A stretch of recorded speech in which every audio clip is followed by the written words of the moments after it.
Welcome to Prevention Through Connection. I'm Kathy Samuels, Project Director for the Manhasset Community Coalition Against Substance Abuse, also known as CASA.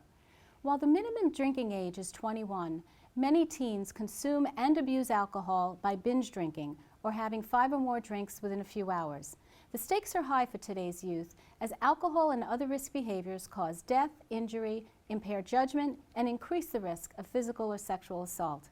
Today's guest is Elaine Pasqua, a certified speaking professional.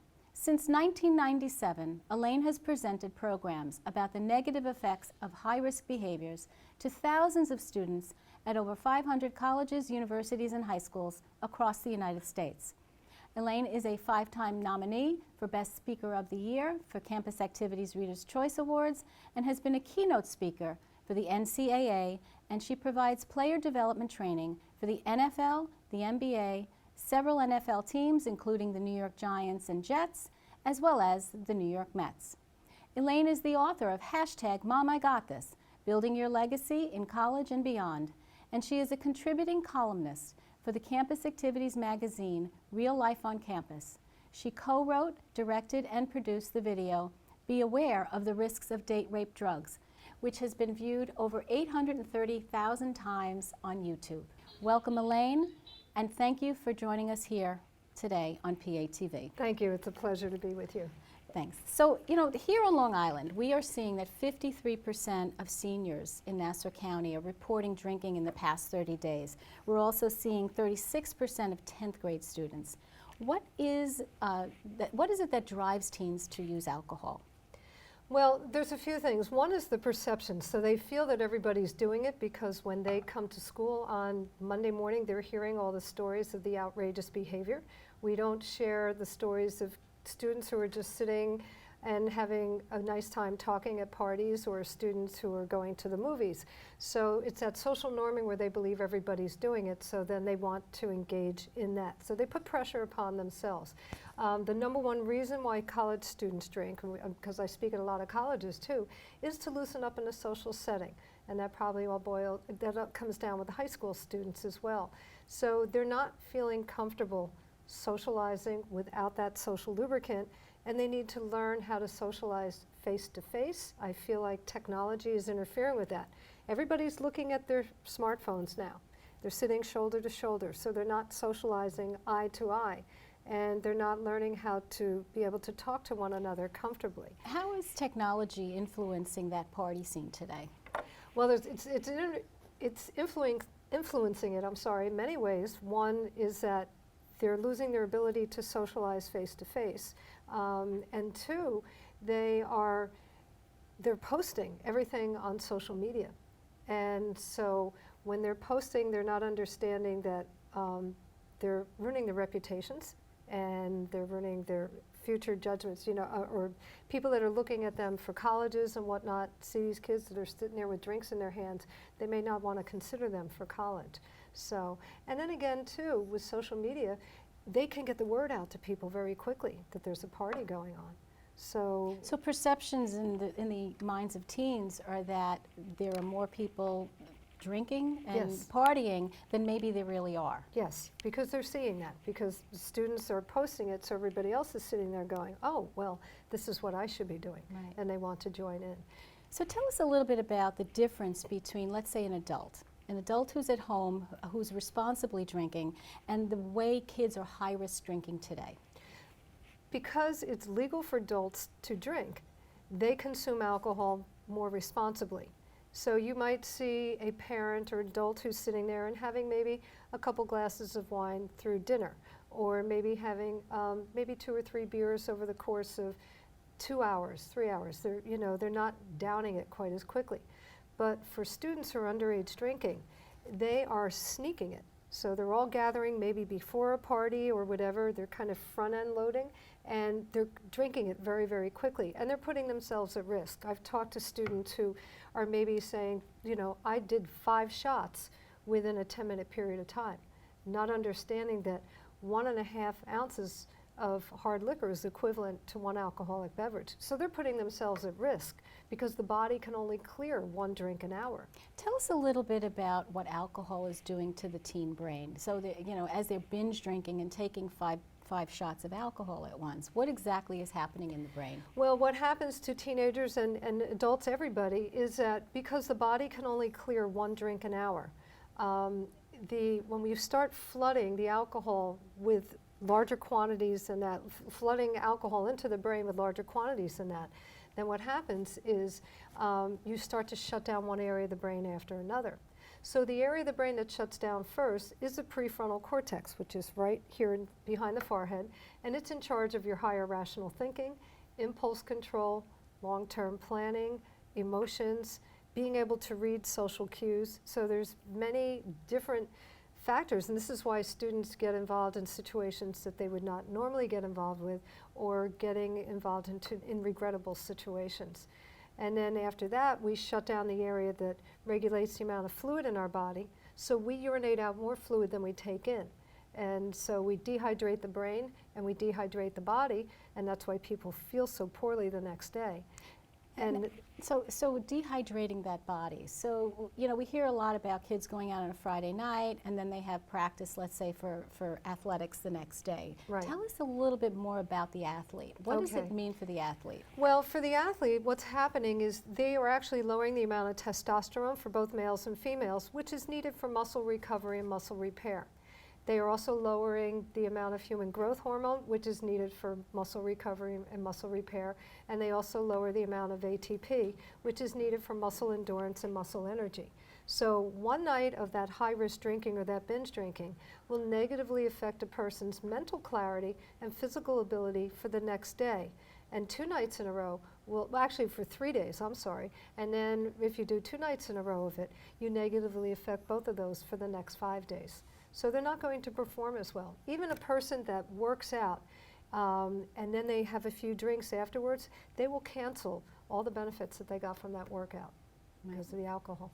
Why do kids have such misperceptions or misconceptions, I should say, about alcohol use? What's driving that in today's society? I think it's first of all, parents need to look at their behavior, and students model what they see. So if the parents are partying, if the parents are getting really wasted, then the students are going to think that it's okay for them to engage in that behavior. We also have, again, the misperception of what they're hearing and the stories that they hear when they come back to school. So again, they're not hearing the stories of the students who are being responsible over the weekend. We hear the most outrageous behaviors, so we have that misperception that everybody's doing it. We look at advertising. I mean, alcohol has saturated the market with advertising, and you know, it's everywhere. It's just out there, and so students feel that it's okay. But they're learning, or they have that perception that it's fun, it's okay to do this, but they don't understand the true risk and the long-term effects that it can have on one's life and one's health. Right. I mean, the new Surgeon General's report just came out in December, and I mean, it's citing that 88,000 people a year are dying from alcohol misuse, Yes. plain and simple alcohol misuse. So it has some severe, you know, consequences for kids. Well, and for kids, I'll just throw this in too. A teenager is at their prime of their health, but the death rate climbs 200% for teens because of the high-risk behaviors that they're engaging in with alcohol, drugs, the substance abuse. And what is going on college campuses in terms of the risks? I mean, you're all out there with the colleges. Yeah. Tell us a little bit about that. 41% of all academic difficulties are due to high-risk drinking, and 28% of all dropouts are due to high-risk drinking. And about 25% of students who enter college as freshmen do not return their second year because they're partying so much that first year, or they're extending their college career and the expense of a college career, and they have to add maybe a 5th year or a 6th year because they had to drop their classes for that first semester because they were partying. They weren't focusing on their goals and their academics, which would be number one. We see increased injuries on college campuses. 500,000 college students across this country each year are physically injured from the high-risk drinking, and we see 1,825 students who die from the alcohol-related injuries. So people who are falling, people who are breaking their necks, people who are drowning, people who are getting involved with the DUIs. And then we also see students who are getting lower grade point averages. The average A student in this country consumes about 4 drinks a week, and the average D student 11 drinks a week. And then we have property damage. And then we see increased fighting because the personality changes. Once you get over 0.05 blood alcohol level, we call that the biphasic phase. And so that's when the personality changes come into place. And so we see the increased violence on college campuses, and then maybe injuries or deaths perhaps that can be occurring as a result of that. We see the hookups. 400,000 college students each year engage in unprotected sexual relations as a result of consuming too much alcohol. And 100,000 of those students don't even remember as to whether they consented to the sexual act. And then we see the sexual assaults. And it's the most underreported crime on college campuses today. 1 in 5 women, 1 in 16 men will become a survivor of a sexual assault on a college campus. It's a very sad state. Just one thing I want to let our audience know about is the Jean Cleary Act, which Yes. really it mandates Lehigh that University. colleges have to report each year to this database information about whether it's sexual assaults or assaults on campuses, as well as fires, Right. as well as alcohol, arrests. And it's really an eye-opener for parents, as well as students who are looking at colleges, to really see by college what's really going on college campuses. They want to send their child to a safe campus, and that's what the Cleary Act is all about. Now, Vice President Biden started what we call It's on Us, and the Obama administration really focused on reducing sexual violence on college campuses. In 80% of the cases, it's an acquaintance scenario where the person knows the perpetrator. And in 90% of these cases, one or both of the people are under the influence of alcohol. So we talk to the students about that connection of that alcohol to the sexual violence and how to reduce the drinking so we can communicate with one another, so we can respect each other, so we can reduce those cases. So I know you speak also not only at colleges, but you speak with professional athletes. Yes. I was very curious as to, are they similar to college students and teens? Are they different in terms of their approaches towards risk behaviors? Well, athletic population, athletes are known to work hard and play hard. And so, and I see a difference with different teams. I mean, I work for teams of the NBA, I work for teams of the NFL, and Major League Baseball as well. And you sometimes might see different cultures within different leagues and teams. When I work for the NFL, I'm working with the rookies. So they're coming right out of college. So their experience really isn't very different than the students that I've already been working with. And I want them to be remembered for their stellar performance on the field and not their indiscretions off. So they're now in the limelight. They're now come into a very different world where they're representing their city. We want them to be role models. And so, again, we're trying to teach people that one inconsequential decision can change the rest of their lives. And we've seen a lot of fallen athletes who had that one DUI. There's so many different stories related to the high-risk drinking for athletes as well. Yeah. But the leagues are very concerned about this, and the leagues are doing what they can to educate these athletes when they're coming in. Great. Thank you, Elaine, for your insight regarding the negative effects of high-risk behaviors. We're going to take a short break and hear from the Above the Influence campaign.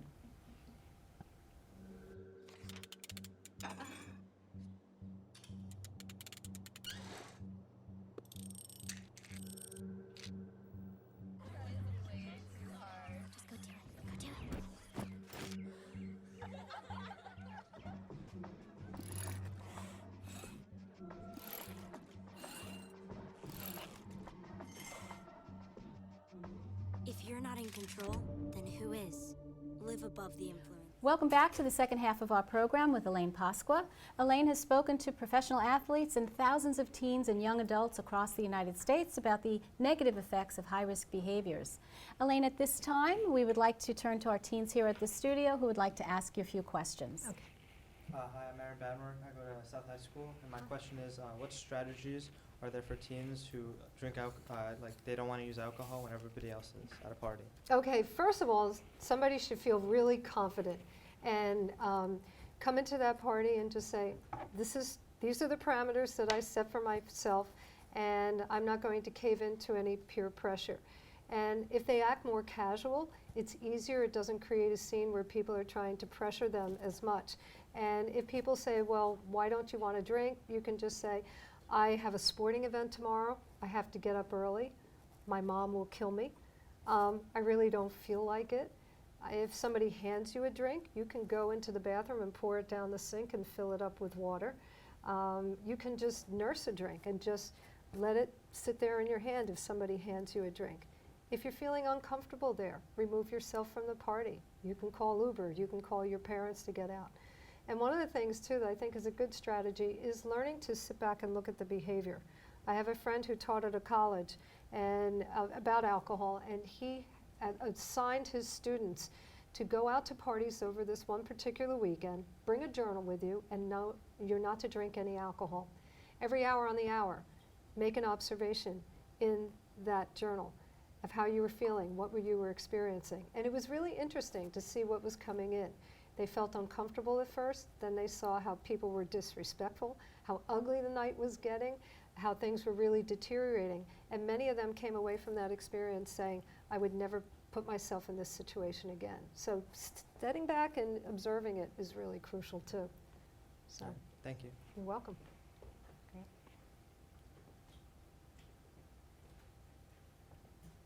Hello, my name is Joshua from Harris High School, Hi, and Josh. how can teens look out for one another? First of all, we need to keep people sober. If everybody's wasted, who's going to look out for one another? So it's really important that a number of the people that are there, I mean, teens should not be drinking. Underage drinking is illegal, and there's reasons why we do that, but, you know, to make it illegal. But you should have your radar up at parties. You need to look out for one another in terms of sexual assaults. If you see somebody who's feeding an individual drinks and maybe they're trying to take them out of there and so they can, you know, take them off into another room, you need to intervene, go in and distract the potential perpetrator, and then have other people, while they're having a conversation with him to distract it, go to the other, people will go to the potential victim and get them out of there and get them to a safe place. Take away keys from people. Tell people that it's time to stop drinking. Give people non-alcoholic beverages, and that will help give the body a chance to clear the alcohol out. But I think it's important that you tell people when they've had enough. And if you have friends that you feel have a drinking problem, it's not an easy conversation to have, but it's a good conversation to tell them that maybe they should seek some health because you're worried about them, or some help, I'm sorry, because you're worried about their And that health. was my next question. When do you call for help for them? When do you call for help? If you're at a party and somebody is passed out, they're cold, they're clammy, the skin could be a pale color, the lips could be a bluish color, they're experiencing alcohol poisoning. And they're actually, the body is shutting down. The respiration is shutting down, and the heart rate is shutting down. And you need to get 911 medical attention. You shouldn't let anybody sleep it off, because the blood alcohol level will continue to climb for an hour and a half after a person has consumed their last drink. So the situation could actually deteriorate. So you want to get them to a hospital immediately, because we've lost too many students who have been plopped off on a couch, and people say, well, let's let them sleep it off, they'll be fine. And then they die as a result of that neglect. So just, you know, and again, keep your radar up at parties, tell people when to stop drinking. And we all have the responsibility to look out for each other and to keep each other safe. Thank you. You know, so here in New York State, we have a Good Samaritan law. So we are always Yes. educating parents and encouraging them to have discussions with their teens about the Good Samaritan law, and that they will not get in trouble if they're in these kinds of situations where they need to call for help. So that's something that's very important. It's great for our young And college campuses have college it as well. campuses have Yes. amnesty policies Yes. too, and it's good that people are getting the help they Make need, the call. and they need Yes. to save a life. So Yeah. it's great. Because too often students are afraid to call because they think they're Yes. going to get in trouble, and then we end up losing a life as a result of Yes. that. So, My name is Corey from Great Neck South High School. Should teens tell other teens that they should stop drinking? yes, I think they have the responsibility too. And you know, you could even start the conversation by, this is difficult for me to talk to you about this, but I really care about you. And you can maybe share some facts that you've learned about alcohol and how it could affect somebody's life, and have them look at it in the long term too, their future and how they could be affecting their future. And tell them that, you know, maybe they need to get help by somebody. They could go talk to a counselor, or try to share some strategies to get them to go to parties where they're comfortable not using the alcohol. Thank you. You're welcome. And that leads to a really hard question. How do teens and adults learn how to feel comfortable without alcohol as that social lubricant, as you call it? It can take time. I talk about how, when I talk to my audiences, I talk about how I stopped drinking in my early 20s. I was not a heavy drinker, but I would go out and have fun with my friends. But there's a history of esophageal cancer in my family. So when I started to get the symptoms of the severe heartburn, I decided I was not going to consume alcohol anymore. And it was difficult. It took me time to feel comfortable in my new frame of mind.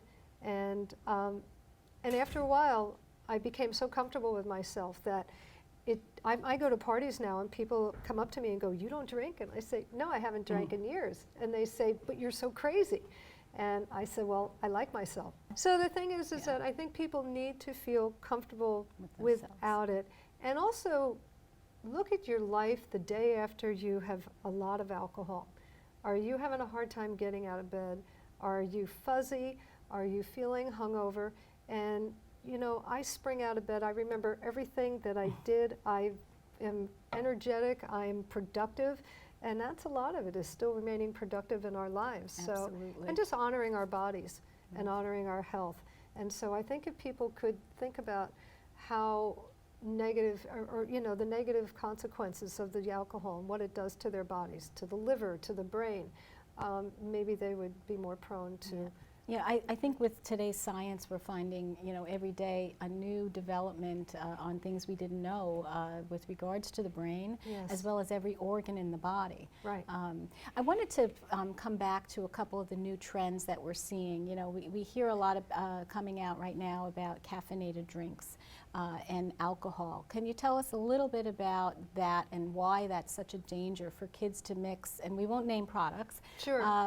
Okay. But, what's the danger there? Alcohol is a natural depressant. And so when a person is consuming more alcohol, then the body starts to shut down, and it's almost like a natural way of the body when the body shuts down, the person stops drinking. They might start vomiting, they're passing out. But when you're mixing alcohol with the energy drink masks or delays that depressant response. So it keeps the person's energy up higher so the person can consume even more alcohol. So they're putting themselves at quite into a dangerous situation.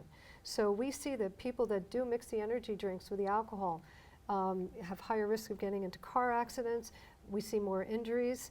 And emergency rooms can see quite an increase when you see this trend. That's, the trend is I think we're cycling back off of it now, but a few years ago, we were seeing a lot of injuries. Yeah, I mean, the trend, is going down. We know that from the Monitoring the Future survey. Kids are drinking less than they were all the way back in 1992, Right. but it brings back to binge drinking, that they're drinking more at a sitting. Right. One other trend that we're seeing across the country is the move from medical marijuana being passed in states to recreational marijuana. I was curious what you're hearing from students on college campuses and whether that movement is actually going to influence, college graduation rates and the success in accomplishing their goals. What we're seeing is that colleges are seeing a dramatic increase in the use of marijuana.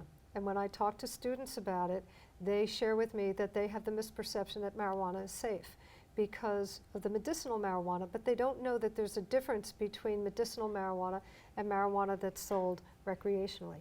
And medicinal marijuana is high in what we call cannabinoids or CBDs, and that's what provides medicinal effects such as reducing seizures, wasting syndrome, those medical benefits that we're looking for. But the marijuana that these kids are buying on the street is high in THC. And there are actually studies that show that marijuana does affect the brain. It can shrink the area of the brain that's in charge of memory. And we find that students that use marijuana on a regular basis have problems with attention deficit, and they do struggle in school. Students that use marijuana 7 days a week have problems with mathematics skills and verbal retrieval. So the grades do go down. I personally have seen it with my son's friends, where some who have smoked on a regular basis, and then they start smoking more and more, 9% of the population can get addicted to it. And I've seen their futures go down because they just got so wasted. And the most concerning thing for me with marijuana is amotivational syndrome. So they're smoking so much, it's just like, I don't want to do it. They do the things that they want to do, but they don't do the things that they don't like to do. Like, And graduation rates today on college campuses for freshman year? well, freshman year, 25% of students do not return, but if you look at our overall college graduation rates, of the 13 industrialized nations, we have the second lowest graduating rate next to Italy. And a lot of that is because of the high-risk behaviors that students are engaging in. So only 50% of students who enter college are finishing up with a degree. And it's taking them, on average, 5 to 6 years to do it. It's a lot at stake right now. There is. For our teens. Gosh, you know, we're going to be wrapping it up shortly, but is there anything else you would like? I know you're passionate about this, speaking with young adults. Is there anything else you'd like to say or to our audience? For the young adults, I would like them to just know that their futures are based on decisions that we make today. Every little decision that we make is a stepping stone towards our success and our future. And do they want quality of life? What do they want out of their lives? Because I've seen a lot of my friends who partied. Many of them are deceased now. Many of them are struggling in their lives because they just created a lot of difficult situations. You know, and they're living with regrets. They wish that they hadn't done it.